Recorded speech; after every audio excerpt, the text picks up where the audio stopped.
Hi, welcome to Suman TV. ఈరోజు మనతో పాటు ఉన్నారు జిహెచ్ ప్రసాద్ గారు. వారిని అడిగి మనీకి సంబంధించిన కొన్ని విషయాలు తెలుసుకుందాం. నమస్కారం ప్రసాద్ గారు. నమస్తే అండి. ప్రసాద్ గారు, 369 ఒక పదాన్ని 3 సార్లు, 6 సార్లు, 9 సార్లు మన మనసులోని కోరిక సంకల్పించుకొని పేపర్ మీద రాసినట్టయితే అది నెరవేరుతుందని చాలామంది చెప్తున్నారు. బికాస్ నేను చూసిన దాంట్లో చాలామంది చెప్పారు ఇట్లా రాస్తే అయిపోద్దని. కానీ కొంతమంది ప్రసాద్ గారు చెప్పే విధానం వేరుంటుంది, ఆ టెక్నికే వేరు అని అంటుంది. వాళ్ళకి మీకు తేడా ఏంటి? అసలు ఆ టెక్నిక్ వాళ్ళు చెప్పడంలో తేడా, మీరు చెప్పడంలో తేడా ఏంటి? 369 అనేది అన్ని టెక్నిక్లో కంటే చాలా బెస్ట్ టెక్నిక్ అండి. ఎందుకు అంటే దీన్ని మా గురువు గారు స్వర్గానికి దారి అంటారు. ఓకే. 369 అందరు రాస్తూ ఉంటారు, కానీ దాంట్లో ఉన్నటువంటి ఆ విశిష్టతని తెలుసుకోవాలి. విశిష్టత ఏం అనేది ఇప్పుడు చెప్పబోతున్నాను, అందరూ దయచేసి వినండి. హిందూ ధర్మం ప్రకారం, ఇస్లాం ప్రకారం, క్రిస్టియానిటీ ప్రకారం, అలాగే హిందూ ధర్మంలో ఉన్న ఆస్ట్రాలజీని తీసుకున్నా, న్యూమరాలజీని తీసుకున్నా 369తో ముడిపడి ఉంటాయండి. ఎగ్జాంపుల్కి హిందూ ధర్మం ప్రకారం సృష్టి ఆవిర్భవించింది ఓంకారం నుంచి అని మనకి ఋగ్వేదం చెప్తుంది. ఓంకారం అనేది 3 వేసిన తర్వాతనే వస్తుంది. 3 వేయాలి ఫస్ట్. ఇక్కడ ఆస్ట్రాలజీ ప్రకారం ఒకసారి గ్రహాలను చూద్దాం. 1 అంటే సూర్యుడు అండి, 2 అంటే చంద్రుడు, 3 అంటే గురుడు, 4 అంటే రాహువు, 5 అంటే బుధుడు, 6 అంటే శుక్రుడు, 7 అంటే కేతువు, 8 అంటే శని, 9 అంటే కుజుడు. న్యూమరాలజీ ప్రకారం తీసుకున్న ఇంతే, ఆస్ట్రాలజీ ప్రకారం తీసుకున్న ఇంతే. ఇక్కడ దేవుడికి సంబంధించి ఓంకారంని 3తో స్టార్ట్ చేస్తామన్నాం కదా, దేవుడికి సంబంధించినవన్నీ 3 కిందకు వస్తాయి, రాక్షసులకి సంబంధించినవన్నీ 6 కిందకు వస్తాయి. ఓకే. ఇది అన్ని మతాల్లో అలాగే ఉంది, ఒకే విధంగా ఉంది. హిందూ ధర్మం ప్రకారము ఇప్పుడు టెంపుల్లోకి అడుగు పెట్టే ముందు టెంపుల్కి 3 ప్రదక్షిణలు వేసిన తర్వాత టెంపుల్లోకి వెళ్తారు. ఇక్కడ 3. దేవుడికి మంగళహారతి ఇస్తారు. ఎన్నిసార్లు ఇస్తారు? నాకు తెలిసి 3 సార్లు ఇస్తారు. 3 సార్లు ఇస్తారు. ధూపదీప నైవేద్యాలు ఇస్తారు, అంటే అగరబత్తీలు తిప్పుతారు 3 సార్లు. తీర్థం ఇస్తాడు స్వామీజీ 3 టైమ్స్ అంటాడు. ఎప్పుడైనా గమనించారా? ఇవన్నీ 3తోనే ముడిపడి ఉన్నాయి. అలాగే 3 అంటే గురుడు అనుకున్నాం కదా, దీన్నే గురువారం తీసుకోవచ్చు. అలాగే దేవతలకి సంబంధించిన గురువుగా బృహస్పతిని తీసుకుంటారు. 6 అంటే రాక్షసులకి సంబంధించిన గురువుగా శుక్రాచార్యుని తీసుకుంటారు. హిందూ ధర్మంలో ఇంకొక విషయం, ఇస్లాంలో పుట్టినటువంటి సాయిబాబా గురువారం పుట్టారు.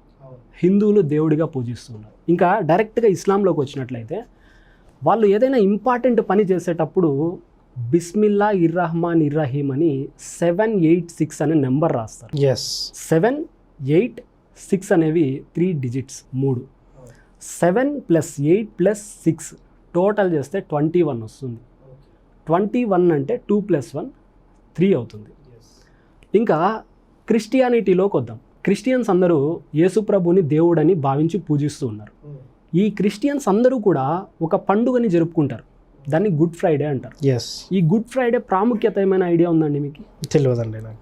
గుడ్ ఫ్రైడే అంటే ఏమంటే యేసుప్రభుని అతి కిరాతకంగా శుక్రవారం రోజున 6 గంటలకి సిలువ వేశారు. బైబిల్లో స్పష్టంగా ఉంది, టైమింగ్తో సహా. బైబిల్లో ఉంటుందా ఇది? దాంట్లో చాలా స్పష్టంగా చెప్పబడింది. ఇక్కడ 6 గంటలకి శుక్రవారం దేవతలకి ఆపోజిట్ రోజే కదా. అవును, అంతేనండి. ఇంకా 9వ నెంబర్ విషయానికి వద్దాం. మీరు ఎన్ని నెంబర్స్నైనా టోటల్ చేసి 9తో జత చేస్తే మాత్రం చివరికి వచ్చేది 9. అంటే ఎగ్జాంపుల్కి స్పష్టంగా చెప్పాలంటే ఓకే, 5 + 4 + 9 ఉంది. 9 అవుతుంది. ఇక్కడ 9ని టోటల్ చేయాల్సిన అవసరం లేదు, 9 క్యాన్సిల్ కొట్టేసేయచ్చు.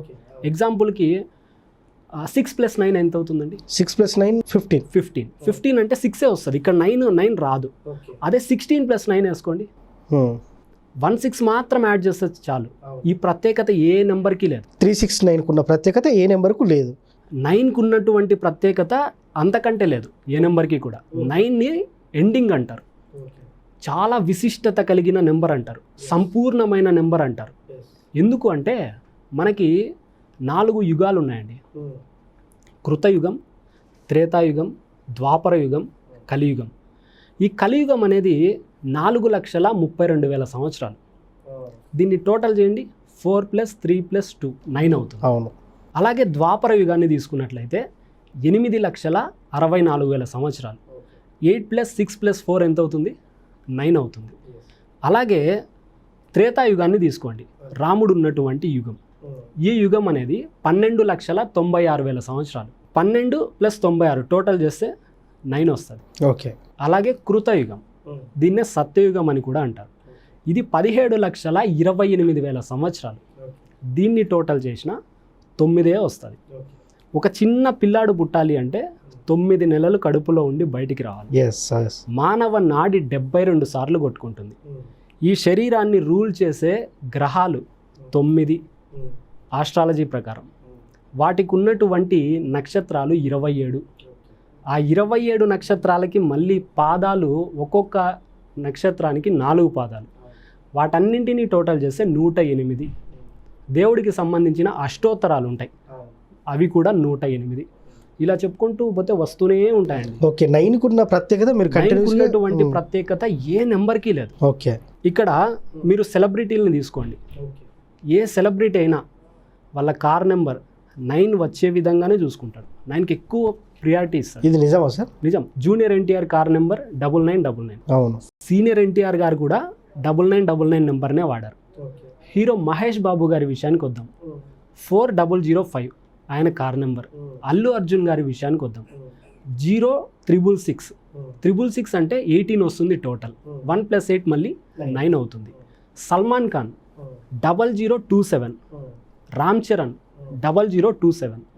మీరు ఏ సెలబ్రిటీనైనా తీసుకోండి, ప్రొడ్యూసర్లను కూడా తీసుకోండి, డబ్బు బాగున్న వాళ్ళందరినీ తీసుకోండి, రాజకీయ నాయకుల్ని తీసుకోండి, ఎక్కువ 9 వచ్చే నెంబర్లనే వాడతారు వాళ్ళు. ఎందుకంటే 9 అంత ప్రొటెక్షన్ కల్పిస్తుంది, అంత పవర్ఫుల్ నెంబర్. ఇక్కడ ఏమంటే అండి, ఎందుకు దీనికే ప్రత్యేకత, 3 ఎందుకు, 6 ఎందుకు, 9 ఎందుకు అంటే 1 2 3 వస్తుంది, 4 5 6 వస్తుంది, 7 8 9 వస్తుంది. ఇంక ఏ నెంబర్లు ఇట్లా రావు. కాబట్టే చెప్తూ ఉంటారు, పొద్దున నిద్ర లేచిన వెంటనే 3 నిమిషాల పాటు మీ కోరికని విజువలైజేషన్ చేయండి అంటారు. అలాగే మధ్యాహ్నం 6 నిమిషాల పాటు విజువలైజేషన్ చేయాలి. అలాగే రాత్రి పడుకొనబోయే ముందు 9 నిమిషాలు చేయాలండి. 9 నిమిషాలు చేసి ఎవరెవరైతే పడుకుంటారో, ఇదే విధంగా కంటిన్యూగా 90 రోజుల పాటు ఎవరెవరైతే చేస్తారో వాళ్ళ కోరికలన్నీ తీరిపోతాయి. అంటే 50 లక్షల డబ్బు కావాలన్నా కూడా ఎంతైనా మీరు విజువలైజేషన్ చేసుకోవచ్చు. మీకున్న స్కిల్స్ని బట్టి మీకు యూనివర్స్ అవకాశాలని చూపిస్తూ ఉంటుంది. ఓకే. దాన్ని అందిపుచ్చుకొని ముందుకు వెళ్ళిపోతూ ఉండాలి. అప్పుడు ఎలాంటి వాళ్ళైనా సక్సెస్ అయిపోవచ్చు. 369 కున్న ప్రత్యేకత ఇదని మీ మాటల్లో చెప్తారు. అవునండి. ఉదయం 3 నిమిషాలు, మధ్యాహ్నం 6 నిమిషాలు, సాయంత్రం పడుకొనబోయే ముందు, సాయంత్రం కాదు పడుకొనబోయే ముందు 9 నిమిషాలు విజువలైజేషన్ చేయాలి. విజువలైజేషన్ వల్లనే అన్ని సాధ్యం. ఈ విజువలైజేషన్ అంటే ఒక విధంగా మెడిటేషన్ అన్నట్టే కదా అండి? స్టార్టింగ్లో మెడిటేషన్లో డీప్గా వెళ్ళాలి, ఆలోచన రహిత స్థితికి వెళ్ళిపోవాలి. దాని తర్వాత విజువలైజేషన్ చేయాలి. మనకి ఏది కావాలనుకుంటున్నామో దాన్ని స్పష్టంగా చూడగలగాలి. ఈ విజువలైజేషన్ గురించి భగవద్గీతలో కూడా చాలా స్పష్టంగా ఉంది. 4వ అధ్యాయం 18వ శ్లోకంలో చాలా స్పష్టంగా ఉంది. కర్మయందు అకర్మని, అకర్మయందు కర్మని చూడగలిగిన వాడు సర్వజనులలో ఉత్తమమైన వాడు, వాడే బుద్ధిశాలి అని శ్రీకృష్ణుడు స్వయంగా చెప్పారు. ఓకే. ఆ విజువలైజేషన్ని ఈ మధ్య కాలంలో అందరూ వాడుకొని ప్రాచుర్యంలోకి వచ్చింది. ఓకే సార్, 369 నాకు ఇప్పటివరకు ఇలా ఎవరు చెప్పలేదు. అంటే దీనికి శాస్త్రం కూడా ఉందని కూడా నాకు తెలియదు ఇప్పటివరకు. థ్యాంక్ యూ సో మచ్, చాలా బాగా చెప్పారు. Thank you so much. Thank you అండి. 369 టెక్నిక్ చాలా చక్కగా చెప్పారు. మీరు కూడా ఫాలో అవ్వండి, విజువలైజేషన్ చేసుకోండి, మీ కోరికల్ని నెరవేర్చుకోండి. Thank you.